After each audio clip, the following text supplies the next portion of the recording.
Oke, Assalamualaikum warahmatullahi wabarakatuh. Yang terhormat Ibu Profesor Dr. Desnita MSI selaku dosen pengampu mata kuliah kurikulum fisika sekolah menengah. Kali ini eh, sebelumnya perkenalkan kami dari kelompok 8 yang akan mempresentasikan materi tentang modul ajar dan silabus mata pelajaran fisika untuk kelas 10, 11, dan 12. Sebelumnya, perkenalkan kami kelompok 8 dengan anggota saya sendiri, Nabila Halwakatika dengan NIM 240333031 dan rekan saya. Saya Nasya Naira dengan NIM 240333135. Dan saya Sherly Amanta dengan NIM 24033040. Dan saya Utbah Ghazwan dengan NIM 240333079. Nah, materi yang pertama yang akan kita bahas yaitu tentang modul ajar fisika SMA kelas 10. Ya, yang akan dijelaskan oleh Bagas. Kepada Bagas disilakan. Baik, terima kasih atas perhatiannya moderator. Saya akan menjelaskan modul ajar kelas 10 dengan materi dinamika. Untuk poin pertama yaitu pengaruh gaya terhadap gerak benda. Dinamika adalah ilmu yang mempelajari gerak suatu benda dengan meninjau penyebabnya. Misalnya buah kelapa jatuh dan pohon kelapa dan dari pohon kelapa dan bola menggelinding di atas bidang miring. Apakah yang menyebabkan benda itu bergerak? Dalam bab ini akan dibahas tentang hal-hal yang menyebabkan benda-benda tersebut bergerak, yaitu gaya. Pengertian gaya sendiri yaitu yang pertama, gaya adalah sesuatu yang dapat mengubah gerak suatu benda. Contohnya, bola yang semula dilempar kemudian dipukul oleh seseorang, pemain softball akan berubah arah. Yang kedua, gaya adalah sesuatu yang dapat menimbulkan perubahan kecepatan. Contohnya, bola yang semula diam kemudian ditendang maka bola akan bergerak.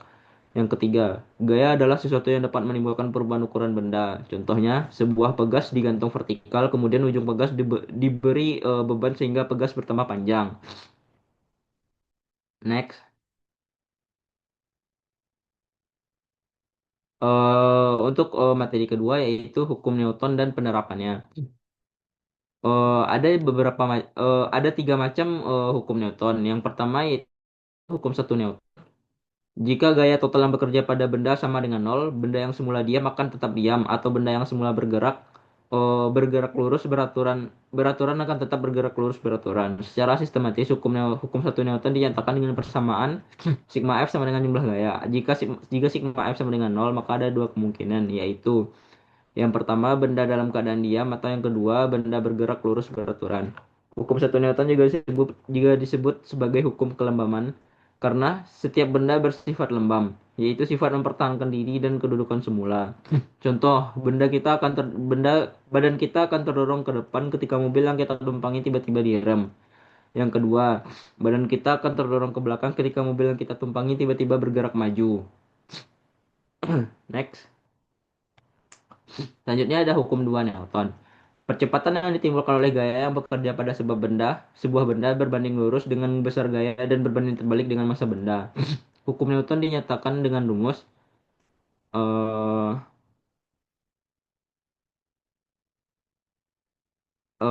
sigma sigma F sama dengan M dikali A, yang dimana M sama dengan massa benda, A sama dengan percepatan benda, sigma F sama dengan gaya total yang bekerja pada benda. Satuan gaya dalam sistem SI adalah Newton. Newton kilogram meter per sekon kuadrat. Satuan lain gaya adalah Dain gram sentimeter per sekon kuadrat. 1 Newton sama dengan 10 pangkat 5 Dain. Dimensi gaya adalah MLT kuadrat. Next. Untuk selanjutnya ada yaitu hukum ketiga Newton atau hukum aksi reaksi. Jika sebuah benda A mengerjakan gaya pada benda B, maka benda B akan mengerjakan gaya pada benda A besarnya sama, tetapi berlawanan arah. Hukum 3 Newton dinyatakan dalam bentuk persamaan. F aksi sama dengan F reaksi. Oh, F aksi sama dengan min F reaksi. Ciri-ciri gaya aksi reaksi yaitu yang pertama, bekerja pada dua benda yang berbeda. Yang kedua, besar gaya aksi sama dengan gaya reaksi. Yang ketiga, arahnya selalu berlawanan. Ada pula penerapan dari hukum hukum Newton yang disebutkan tadi.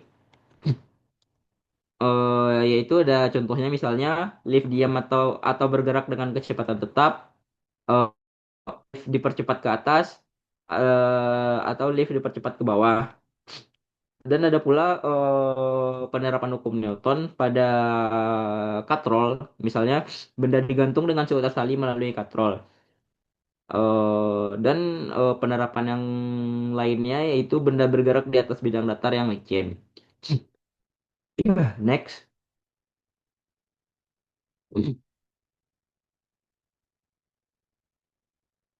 Baik, mungkin sekian penjelasan dari saya. Selanjutnya saya kembalikan kepada moderator. Oke, baik. Terima kasih kepada Bagas. Selanjutnya materi modul kelas 11 yaitu tentang teori kinetik gas dan termodinamika yang akan dijelaskan oleh rekan saya Shirley. Kepada Shirley disilakan. Oke, baik. Terima kasih pada moderator. Selanjutnya, kita akan masuk kepada modul ajar kelas 11, yaitu teori kinetik gas dan termodinamika, yang mana ada persamaan gas ideal. Jadi, persamaan gas ideal ini adalah sekumpulan partikel gas yang tidak berinteraksi satu sama lain. Dengan kata lain, partikel-partikel gas ideal ini tersebar dengan jarak yang besar di antara mereka dan bergerak secara acak. Jadi sifat-sifat gas ideal terdiri dari partikel-partikel yang amat besar jumlahnya, jarak antara partikel gas jauh lebih besar dibanding ukuran partikel, dan tidak ada gaya di antara partikel. Volume partikel gas sangat kecil. Terus hukum Newton tentang gerak juga berlaku. Next. Selanjutnya ada hukum gas ideal. Hukum gas ideal ini ada hukum Boyle, yaitu yang dirumuskan oleh Robert Boyle. Hukum Boyle ini berbunyi suhu gas tetap konstan, gas akan berbanding terbaliknya. Hukum Boyle ini berlaku jika suhu tetap konstan, artinya suhu gas tidak berubah selama diamati. Yang mana dalam bentuk matematisnya PP itu sama dengan konstan atau 1 P1 sama dengan P2 V2. Selanjutnya ada hukum eh, Gay-Lussac, yaitu berlaku pada proses di mana volume gas tetap atau dalam kondisi isohorik. Jadi hukum Gay-Lussac ini ditemukan oleh seorang ahli kimia asal Prancis, Joseph Louis Gay-Lussac pada tahun 1802. Hukum ini tuh dia menyatakan bahwa jika volume gas ini tetap konstan dan maka tekanan gasnya itu berbanding lurus dengan suhu mutlaknya, di mana P per T sama dengan konstan atau P1 per T1 sama dengan P2 per T2. Lanjut. Selanjutnya ada hukum Charles. Ketika hukum Boyle itu membahas tentang pengaruh tekanan dan volume, terus hukum Charles ini yang ditemukan oleh Jacques Charles, hukum ini menyatakan bahwa jika tekanan suhu suatu gas itu dijaga tetap, maka volume gas akan berbanding lurus dengan suhu mutlaknya. Jadi hukum Charles dalam bentuk matematisnya itu VT konstan, V1 per T1 sama dengan V2 per T2. Next. Terus ada hukum satu termodinamika, yang mana bunyinya itu untuk setiap proses apabila kalori diberikan kepada sistem dan sistem melakukan usaha atau W, maka akan terjadi perubahan energi dalam. Delta U sama dengan Q kurang W. Lanjut.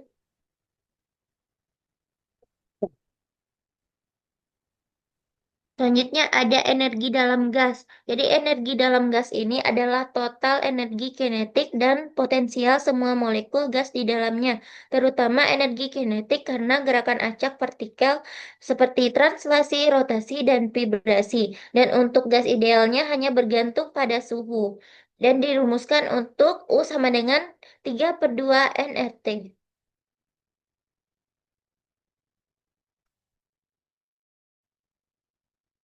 eh Mohon maaf sebelumnya di sini judul sub subjudulnya itu seharusnya usaha luar dan kapasitas kalor, yang mana usaha luar itu adalah usaha yang dilakukan oleh sistem terhadap lingkungannya atau sebaliknya ketika terjadi perubahan volume seperti pemuaian atau penampatan pada tekanan tetap, dan rumusnya itu tertera pada PPT, ada W sama dengan P kali delta V.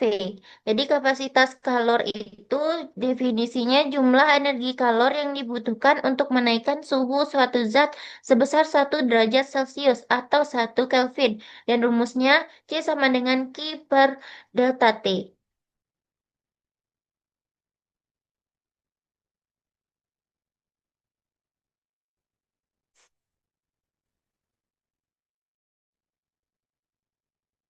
Oke, baik. Hanya itu saja yang dapat saya sampaikan untuk modul kelas 11. Berikutnya saya kembalikan kepada moderator. Baik, terima kasih kepada Shirley. Selanjutnya materi pada modul ajar kelas 12 yaitu tentang induksi elektromagnetik yang akan dijelaskan oleh rekan saya, Aira. Kepada Aira disilakan. Baik, terima kasih kepada moderator. Nah, saya akan menjelaskan modul ajar kelas 12. Nah, khususnya materi induksi elektromagnetik. Nah, pertama itu kita akan membahas flux magnetik. Nah, eh, rekan-rekan sekalian dapat melihat gambar dua, yaitu flux magnetik. Nah, flux magnetik ini atau flux magnet mengukur jumlah medan magnet yang melewati suatu permukaan. Namun berbeda dengan medan magnet, flux magnetik adalah besaran skalar, namun hanya memiliki besar bukan arah. Nah, flux magnetik dihitung dengan rumus berikut.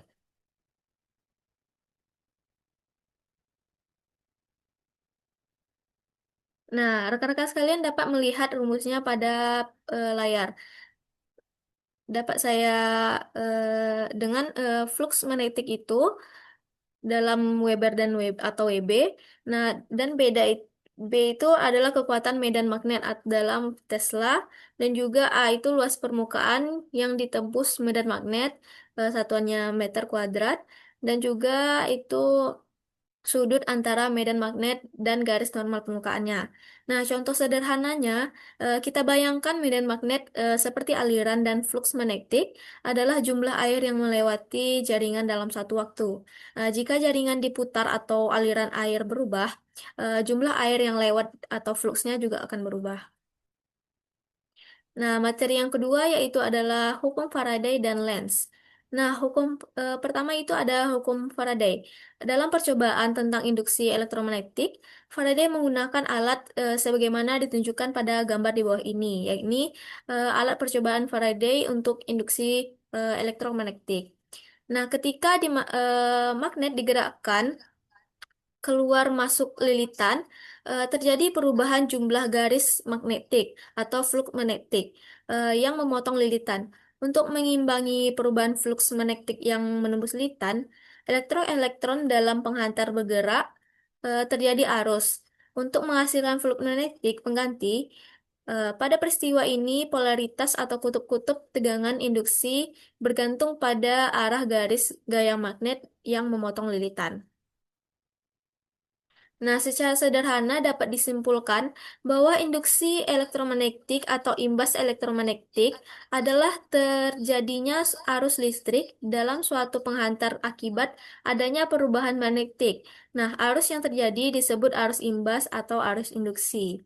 Nah, jika flux magnetik yang menembus suatu kumparan berubah adalah maka akan timbul GGL induksi sebesar sigma min n d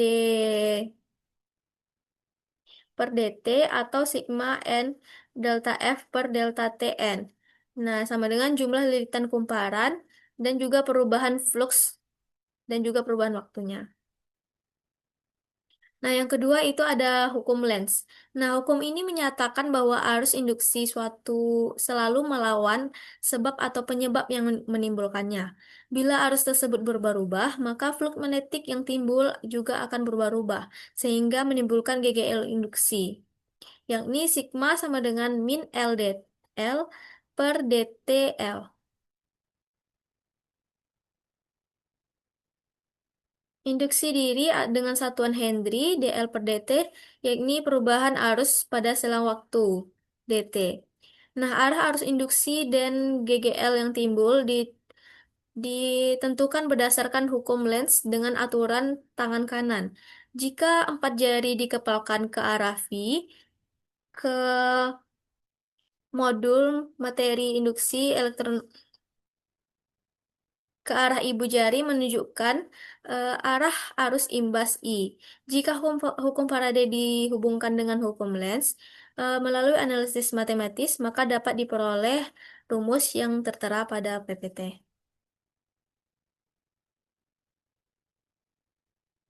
Nah, selanjutnya itu GGL induksi pada transformator dan juga generator AC.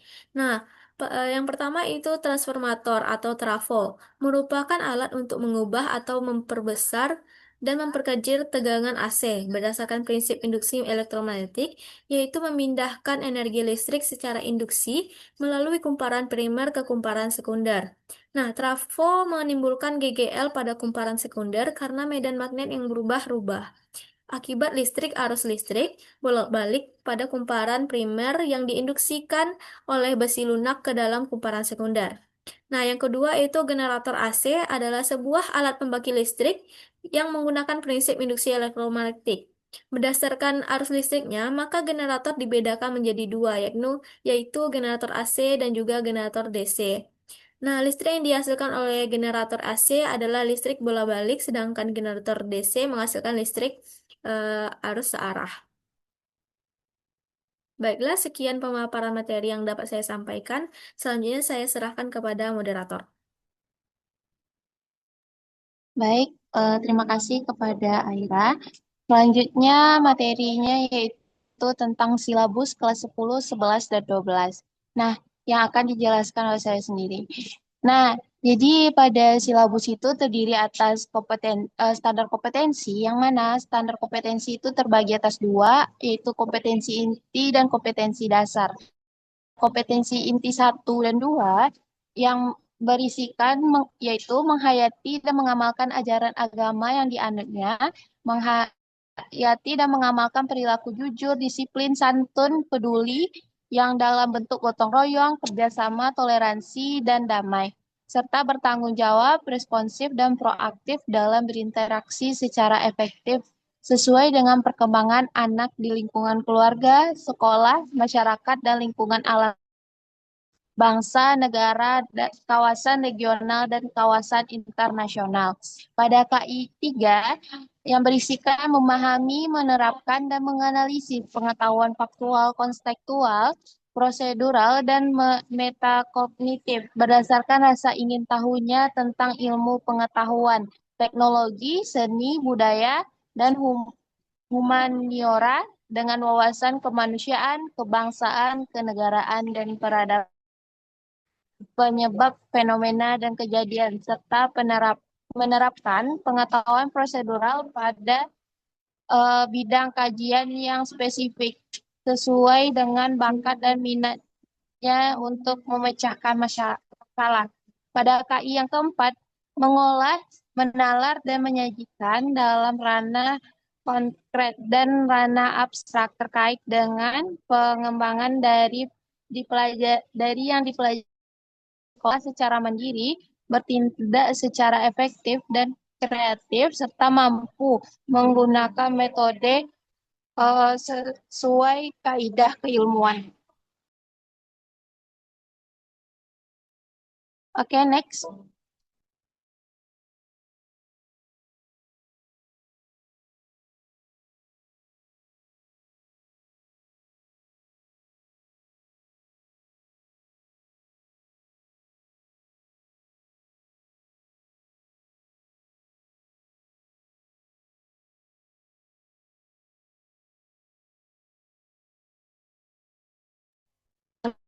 Oke, lanjut pada modul kelas 10, yaitu terdiri atas satuan pendidikannya yaitu SMA atau MA, mata pelajarannya fisika. Nah, tahun ajarannya itu pada kalau tahun sekarang 2025-2026.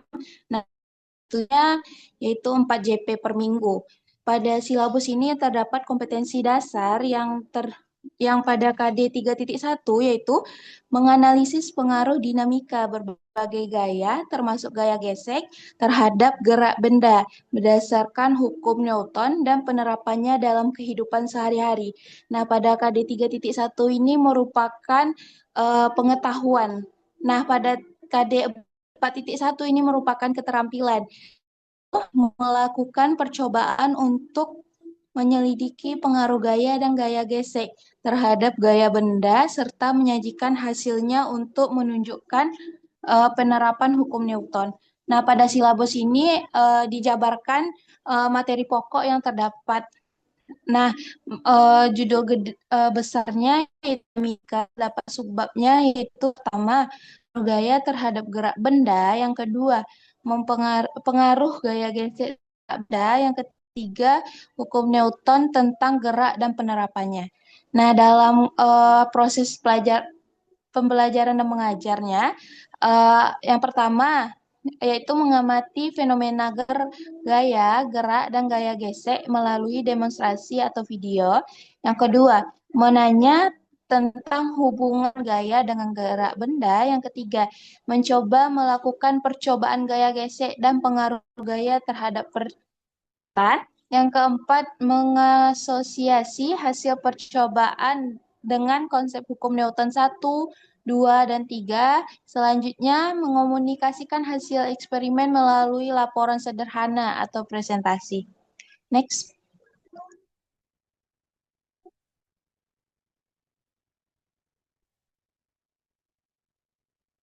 Nah, pada silabus kelas 11 ini, seperti kelas 10, yang ada satuan pendidikannya SMA-MA pada mata pelajaran fisika, yang mana kelas 11 semester genap dan ganjil pada tahun pelajaran 2025-2026, alokasi waktunya itu 4 jam pelajaran per minggu.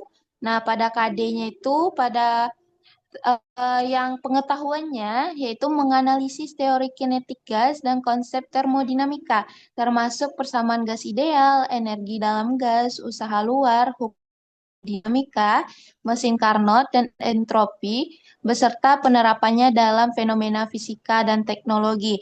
Selanjutnya pada keterampilannya melakukan pengamatan, penyelidikan, dan analisis sederhana yang berkaitan dengan sifat gas dan proses termodinamika, serta menyajikan hasil dalam bentuk laporan atau komunikasi ilmiah. Selanjutnya, materi pokoknya yang mana judul besarnya itu teori gas dan termodinamika, yang terdapat beberapa subbab, yaitu persamaan gas ideal, tekanan energi kinetik, kelajuan efektif gas dan energi dalam gas. Selanjutnya usaha luar dan kapasitas kalor. Selanjutnya hukum 1 termodinamika, mesin Carnot, hukum 2 termodinamika, dan entropi.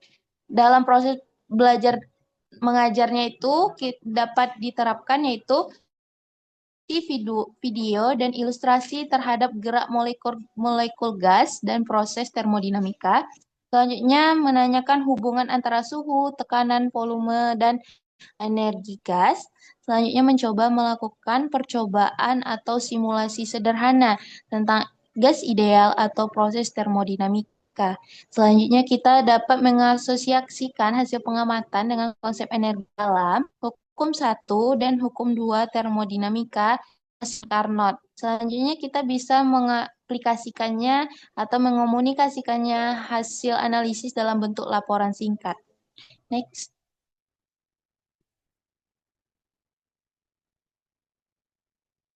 Nah, pada kelas 12, yang mana satuan pendidikannya itu SMA MA, mata pelajaran fisika, kelas 12 semester genap dan ganjil tahun ajaran 2025-2026, alokasi waktunya itu 4 jam per minggu. Yang mana kompetensi dasar pengetahuannya itu yaitu menganalisis konsep industri elektromagnetik meliputi flux magnetik, hukum Faraday, Lenz, GGL induksi diri, serta penerapannya pada transformator generator AC dalam kehidupan sehari-hari. Selanjutnya juga ada keterampilannya yaitu melakukan pengamatan atau percobaan sederhana tentang induksi elektromagnetik, menyajikan hasilnya untuk menunjukkan penerapan transformator dan generator AC.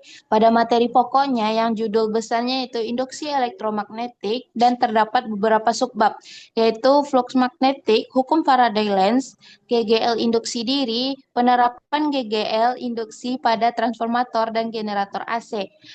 Dalam implementasi pembelajarannya itu, yaitu mengamati video atau demonstrasi tentang perubahan flux timbulnya induksi elektromagnetik. Selanjutnya menanyakan hubungan antara perubahan flux magnetik dengan GGL induksi atau dalam hukum Faraday-Lenz. Selanjutnya mencoba melakukan perubahan atau simulasi sederhana menggunakan magnet dan kumparan. Selanjutnya mengasosiasikan hasil percobaan dengan prinsip induksi diri, transformator, dan generator AC. Selanjutnya, mengomunikasikan hasil pengamatan melalui laporan singkat atau presentasi. Next. Oke, sekian itulah pemaparan materi modul ajar dan silabus kelas 11, 12, 10, 11, dan 12 mata pelajaran fisika sekolah menengah. Sekian presentasi dari kelompok 8. Saya Nabila Halwakatika sebagai moderator dan teman saya pamit undur diri. Wassalamualaikum warahmatullahi wabarakatuh.